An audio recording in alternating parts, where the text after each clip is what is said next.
नमस्कार, good morning और स्वागत है आप सभी का आज एक नए कारोबारी सत्र में, सोमवार के नए कारोबारी सत्र में। और शुक्रवार से ही ये बना हुआ है कि आज ब्लैक मंडे होगा, ब्लैक मंडे होगा, ब्लैक मंडे होगा।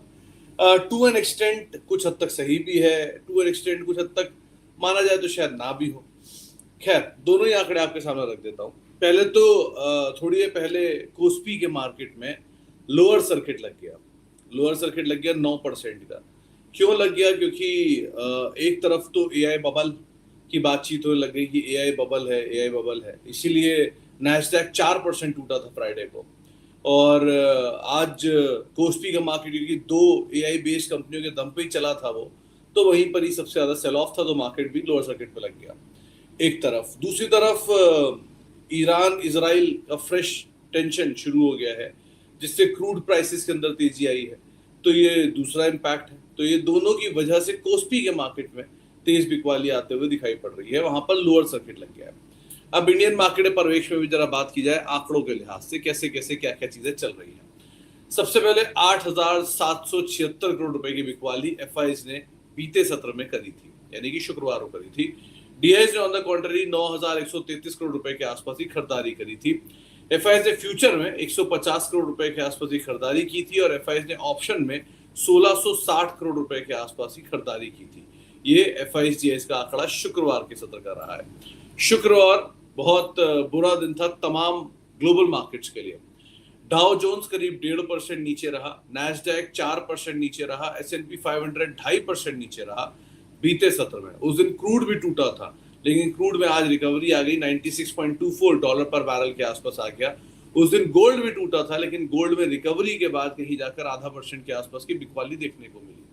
रुपया करीब करीब फ्लैट टू पॉजिटिव साइड पे, यानी कि 95.29 के आसपास रुपया कामकाज करता हुआ दिखाई पड़ रहा है। एसजेक्स निफ्टी 7:30 बजे तो हरे निशान में था, लेकिन उस टाइम तक वो कोस्पी के मार्केट्स में उस तरह के सेल ऑफ आते हुए नहीं दिख रही थी। अभी के लिहाज से अगर देखा जाए तो एसजेक्स निफ्टी 49 अंक ऊपर है, ये 0.21% के आसपास की बढ़त एसजेक्स निफ्टी में सो फार देखने को मिल रही है। 49 अंक ऊपर है, नीचे नहीं है। लेकिन बाकी ग्लोबल मार्केट्स के अंदर एक हेवी सेल ऑफ आज के सत्र में आता हुआ दिखाई पड़ा है। अब आते जरा खबरों के दम पर। सबसे पहले तो आज टीवीएस मोटर, जहां पर कंपनी ने एचएलएक्स मोटरसाइकिल की सीरीज ने करीब 5 मिलियन ग्लोबल सेल्स का माइलस्टोन पार किया, यानी 50 लाख से ज्यादा गाड़ियां बेच दी इन्होंने। एसआईएस ने 4.5% हिस्सा अपडेटर सर्विसेज में खरीदा है 51 करोड़ रुपए में। Updater services SIS related companies related products के अंदर कामकाज करती है और एसआईएस पे कैश भी था, तो आज अपडेटर सर्विसेज पे नजर रखिएगा। ये पहले भी स्मॉल कैप सीरीज का हिस्सा रह चुका, तो एक बार वहां पे इसकी डिटेल आपको मिल जाएंगी। क्लीन मैक्स कंपनी को 65 करोड़ की कॉर्पोरेट गारंटी इन्होंने इशू की अपने आर्म्स के लिए, बहुत इंपैक्ट नहीं होगा। एएसएम टेक्नोलॉजीज कंपनी को क्यूआईपी के जरिए करीब 500 करोड़ रुपए रेज करने के लिए बोर्ड की तरफ से अप्रूवल आ चुका है। एचजी इंफ्रा कंपनी को 4,971 करोड़ रुपए का ईपीसी प्रोजेक्ट का एक कंप्लीशन सर्टिफिकेट मिला है। ये अदानी रोड ट्रांसपोर्ट से कंपनी को 5,000 करोड़ रुपए का कंप्लीशन सर्टिफिकेट मिला है, पॉजिटिव है। रेलटेल कंपनी को 41 करोड़ रुपए के ऑर्डर मिले हैं Uttar Pradesh police recruitment and promotion board से, ये एंसिलरी सर्विसेज प्रोवाइड कराने के लिए, पॉजिटिव है। जी एंटरटेनमेंट 2 दिन से बहुत चल रहा है, अब बोर्ड 10 जून को फंड रेजिंग के ऊपर फैसला ले सकती है। हो सकता है थोड़ी हलचल अभी और रहे, लेकिन ऊपरी स्तरों से बिकवाली वापस आ सकती है, जरा ध्यान रखिएगा।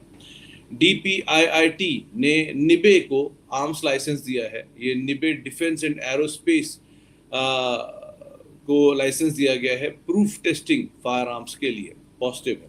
लेकिन निबे केस में क्या है कि नंबर्स बहुत अच्छे थे इस बारी और कंपनी के लिए खबरें भी बहुत ज्यादा आ रही हैं, so too sweet to be good वाली सिचुएशन है यहाँ पे। अलम्बिक फार्मा कंपनी की एक नई आर्म है जो जेवी कैनेडियन कॉप में ये इन्वेस्ट करेंगे और 45% हिस्सा लेंगे, और ये जेवी जो होगा ये डेवलपिंग और मार्केटिंग फार्मास्यूटिकल प्रोडक्ट्स को कनाडा में कंपनी करेगी, पॉजिटिव है।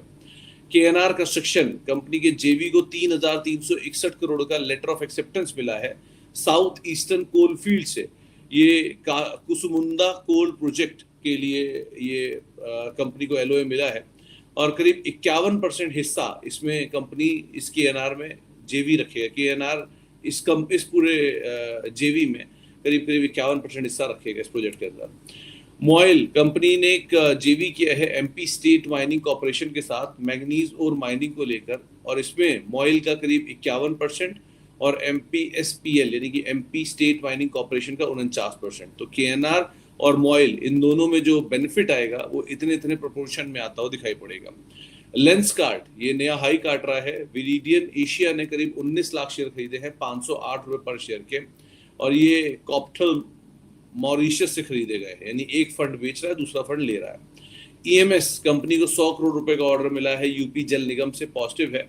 गुजरात थीमिस कंपनी ने फंड रेजिंग करीब 1000 करोड़ रुपए के आसपास QIP से करेंगे, positive. Wakefit innovations company home और office furnishing appliances construction material chemical and fertiliser ये स्पेस के अंदर एक्सपैंड करते हुए दिखाई पड़ रहे हैं। जो मेमोरेंडम ऑफ एसोसिएशन है उसको कंपनी ने वाइडन किया है अपने बिजनेस स्कोप को देखते हुए, पॉजिटिव है। पैरामाउंट कम्युनिकेशन बढ़िया नंबर आया था इस बार, शेयर होल्डर की तरफ से अप्रूवल आ गया है प्रेफरेंशियल इशू को लेकर, और ये शेयर अपने जारी करेंगे प्रेफरेंशियल बेसिस पे। स्टैलियन इंडिया नियोमाल कॉर्पोरेट एडवाइजरी ने करीब 2.5% हिस्सा बेचा है और घटा के 9.5% ले आए हैं। आंध्रा सीमेंट के बोर्ड ने अप्रूवल दे दिया है ये सागर सीमेंट के साथ विलय को लेकर। हिंदुस्तान जिंक कंपनी ने क्लैरिफाई किया है कि कोई भी सरकार इसमें हिस्सा बेच रही है, सर कोई इन्हें आइडिया नहीं है। मेड प्लस हेल्थ कंपनी की एक आर्म को 15 दिन के लिए लाइसेंस का सस्पेंशन मिला है आंध्र प्रदेश में, which is negative. JK cement company ने माहन कोल ब्लॉक जो है मध्य प्रदेश में, उसमें कंपनी की माइनिंग लीज को एग्जीक्यूट कर दिया है, पॉजिटिव है। टाटा स्टील एक यूके आर्म में आग लगी थी इनके यूके पोर्ट में तालबोट प्लांट में, लेकिन वहां पर कोई भी इंजरी रिपोर्ट नहीं की गई है। 3 तारीख को आग लगी थी, बहुत इंपैक्ट नहीं होगा। अदानी ग्रुप इन फोकस रहेगा जहां पे GQG ने अपना हिस्सा बेचना शुरू कर दिया। GQG वो है जिन्होंने हिंडनबर्ग के बाद यहाँ पर हिस्सा खरीदा था, अब वो हिस्सा बेच रहे हैं। 2913 रुपए पे उन्होंने अदानी एंटरप्राइज में हिस्सा बेचा है, और अदानी एनर्जी 1504 रुपए में। ये दोनों बहुत चले भी हैं, जरा ध्यान रखिएगा। IPO के हिसाब से CMR ग्रीन का IPO जो है ओवरऑल सब्सक्राइब हुआ 127 गुना, QIB 270 गुना, NI 172 गुना और रिटेल 27 गुना।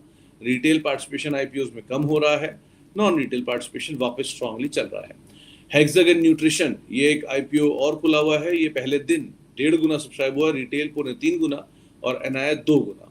आज एंकर लॉक इन खुलेगा एजिस वोपेक का, इनका 1 साल का एंकर लॉक इन खुलेगा, 74 लाख शेयर बिकने आएंगे, जिसकी वैल्यू 150 करोड़ रुपए के आसपास है।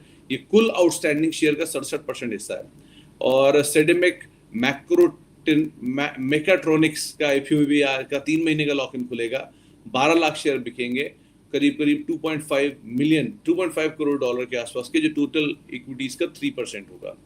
बाकी ASM में आज CEM को डाल दिया गया है, पैरामाउंट को डाल दिया गया है, फुजियामा को डाल दिया गया है और वेबसॉल एनर्जी को डाल दिया गया है।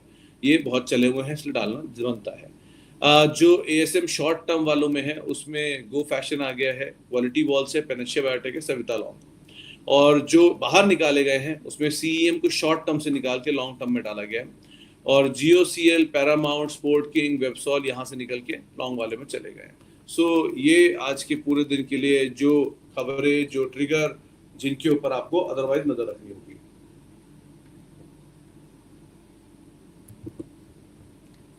चलो जी, अब शुरुआत कर लेते हैं जरा सवाल जवाब के सिलसिले की, और बातचीत कर लेते हैं कुछ सवालों को लेकर जो कि मेरे पास आ रहे हैं यूट्यूब के माध्यम से।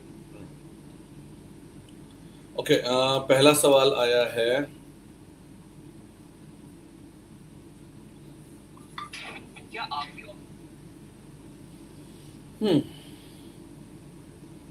सर आपसे बहुत कुछ सीख रहा हूँ, थैंक यू प्रताप साहब, दोनों ही सीख रहे हैं, मतलब आप क्या मैं भी तो सीख ही रहा हूँ ना, हर रोज कुछ ना कुछ।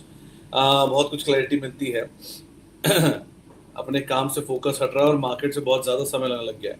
देखो गोविंद साहब, जब आपको डिजायर्ड आउटपुट आना शुरू होता है ना किसी चीज का, तब आपका मन वहां से डिस्ट्रैक्ट होकर उस तरफ जाता है जिस तरफ आप को डिजायर्ड आउटपुट आना शुरू होता है। सब जगह होता है, जैसे आप वर्कआउट कर रहे हो, रिजल्ट आने लग जाएगा तो आप वर्कआउट ही करते रहोगे, या कोई और काम करो जहां से अच्छा आउटपुट आ रहा है वहीं चलना शुरू कर दोगे।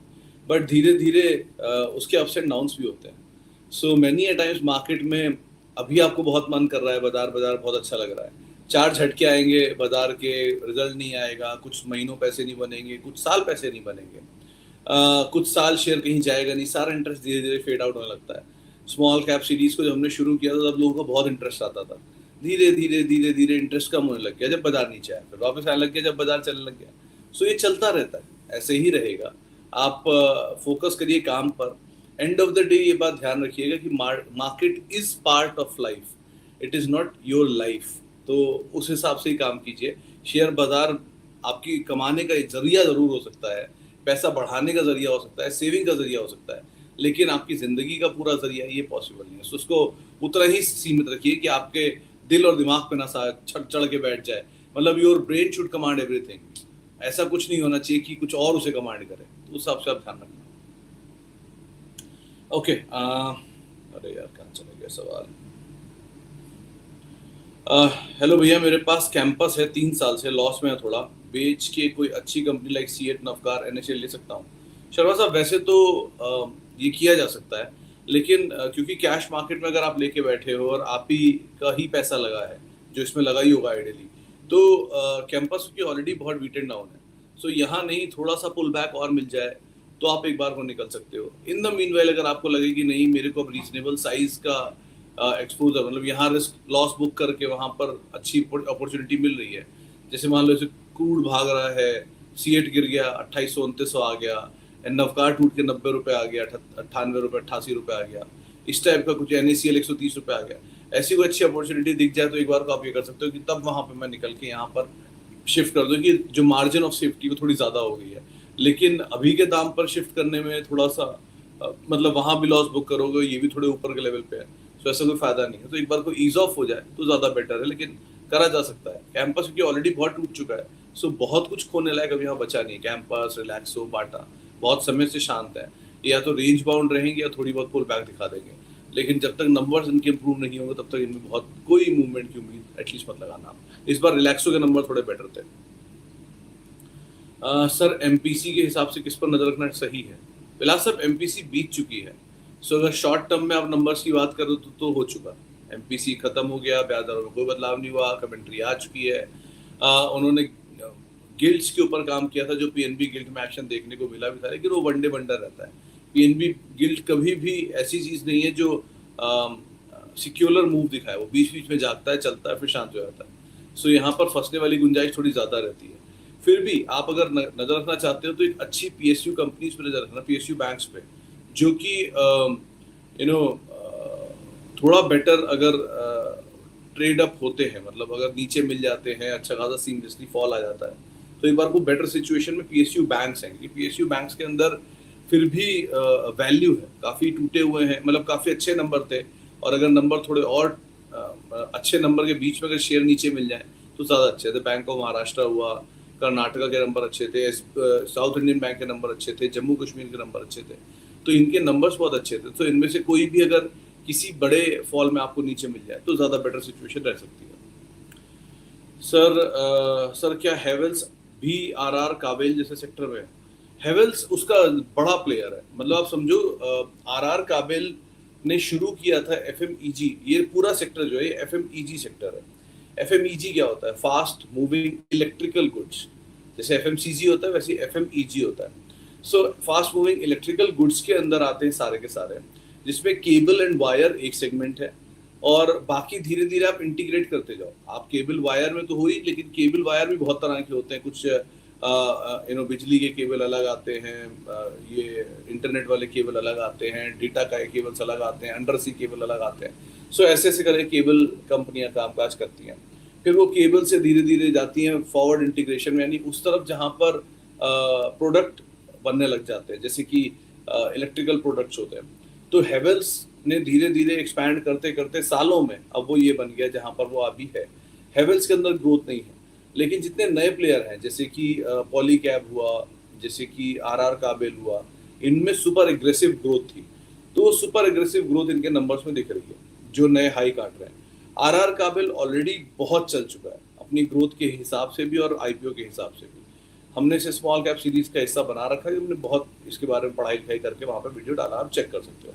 लेकिन इस डिटेल के बाद भी अब आरआर काबल क्योंकि डबल ट्रिपल हो चुका है, सो एक बार को थोड़ा कंजर्वेटिवली काम करना, यही नहीं पूरा cable, HFCL, Vindhya tele, universal cable सब बहुत चले हैं, सो एक बार को थोड़ा सा प्रॉफिट बुक करना जरूरी है इस पूरे स्पेस के अंदर।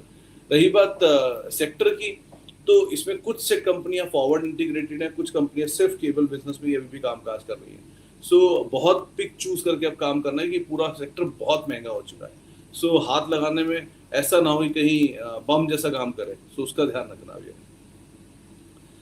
सर रिलायंस से बल्क बाय कर सकते हैं, ड्रॉप मिल जाए सौरभ साहब तो कर सकते हैं।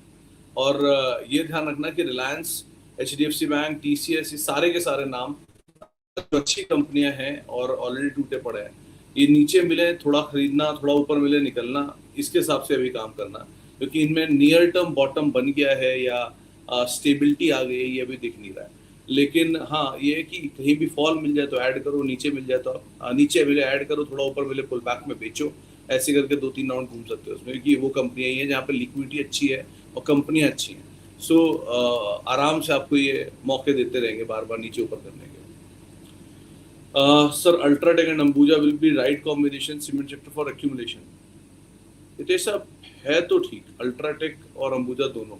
UltraTech would be a slow player and Ambuja would remain in consolidation, जैसे से पूरा, जैसे अभी अंबुजा का आपने सुना होगा पिछले फ्राइडे सैटरडे में खबर आई थी, फ्राइडे थर्सडे को, कि इनका NSE से अप्रूवल आ गया है अंबुजा और ACC के मर्जर को लेके। सो ये मर्जर वाला पार्ट जो है ये जब तक पूरा नहीं होगा, पूरा सीमेंट असेट कंसोलिडेट नहीं करेगा, तब तक के लिए ऐसे ही रहेंगे। आपने एक चीज गौर से देखी कि जैसे ही अदानी ग्रुप के अंदर जोरदार तेजी आई, उसमें से GQG निकल गया। GQG सबसे पुराने और सबसे स्ट्रॉन्ग पार्टनर रहे हैं अदानी के। जब अदानी हिंडनबर्ग में नीचे गया था तब अकेला GQG सामने आके खड़ा हुआ था और उसने उस समय पैसा डाला था, और वो पैसे को उसने मल्टीपल फोल्ड बढ़ाकर अब वो निकल रहा है। सो उस समय वो निकला सिर्फ 2 ही में, अदानी इंटरप्राइज में और अदानी एनर्जी में। अभी भी वो बहुत सारी कंपनियों में इन्वेस्टेड है अदानी ग्रुप की। अंबुजा में वो अब तक ऐसा कुछ नहीं कर रहे हैं, क्योंकि ये जगह ऐसी है जहां पर एटलीस्ट मूव तो आने दो। सो अंबुजा और बाकी जगहों पे मूव की तो उम्मीद है, बट कंसोलिडेशन पूरा जब तक नहीं होगा तब तक नहीं आएगा। बट कॉम्बिनेशन ठीक है, आप अल्ट्राटेक JK भी रख सकते थे, वो भी अच्छा कॉम्बिनेशन है। अंबुजा क्योंकि सीमेंट की सबसे बड़ी एसेट बनेगी अदानी ग्रुप की, सो बेटर है, ठीक है, आप इसमें अगर बने हो तो रह सकते हो। Sir I am starting to buy ITBs in dip in large, is it a good strategy and Natco can be average. हाँ लोखंडे साहब दोनों कर सकते हो। IT में एक चंक्स लेना जब जब फॉल दिखना शुरू करे, IT ETF में आउटराइटली शेयर तो भी कहीं स्टेबल होते दिख नहीं रहे, कुछ कुछ हो रहे हैं, कुछ कुछ नहीं है, लेकिन ठीक है, एक बारी बेटर ये कि आप ETF के थ्रू ही रहिए अभी तो। दूसरा नेटको इज गुड, नेटको और थोड़ा नीचे आ जाए तो और ही अच्छा है। पिछली बार ये 680-700 रुपये से घूमा था, अब वहाँ तो नहीं उम्मीद है कि नंबर बहुत अच्छे थे इस बारी, 2 बारी के, इस बार के नंबर खराब थे। सो थोड़ा ईज ऑफ होने दीजिए और क्वांटिटी थोड़ी छोटी रखिएगा नेटको के केस में। नेटको से बेटर डील IT में मिल सकती है। Sir thanks for Adani group, profit book किया है, फ्री के शेयर होल्ड किए हैं। होल्ड करो कुलदीप साहब, होल्ड करो, कोई दिक्कत नहीं है। फ्री का शेयर थ्रू आउट लाइफ के लिए होल्ड कर दो तो भी कोई दिक्कत नहीं है, आराम से होल्ड करो, अगली जनरेशन को दे के जाओ, कोई इशू नहीं है इसमें। सर RHIM में 23% लॉस है, क्या बुक करके वेंट लिया सकता है? नहीं, RHIM में ठीक है देवाशीष साहब, कंपनी अच्छी है, खराब नहीं है RHI मैग्नेसीटा। और वेंट इंडिया में फ्रेश पैसा डालना चाहते हो डाल सकते हो, 6300-6400-6500 रुपये घूम रहा कहीं है। एक बारी मतलब इस जोन में ठीक सा दिख रहा है वैसे तो, क्योंकि पिछली बार 6800 के आसपास ही स्टेबल होकर घूम रहा था। सो मार्केट थोड़ा संभल जाए तो चीज़ें और बेटर होनी चाहिए आइडियली। आज का दिन तो पता नहीं क्या ही रहेगा, अभी देखते हैं, क्योंकि कॉन्ट्रा थॉट ये लगता है कि अगर कोस्पी मार्केट में AI बबल बर्स्ट हुआ है और इंडिया AI बबल में पीछे रहा है तो इंडियन IT कंपनी को तो फायदा होना चाहिए ना आइडियली। अगर हम IT पार्टिसिपेट ही नहीं कर पाए और IT बबल निकला तो हम बबल में पार्टिसिपेट ही नहीं कर पाए ना, ऐसा होना चाहिए आइडियली।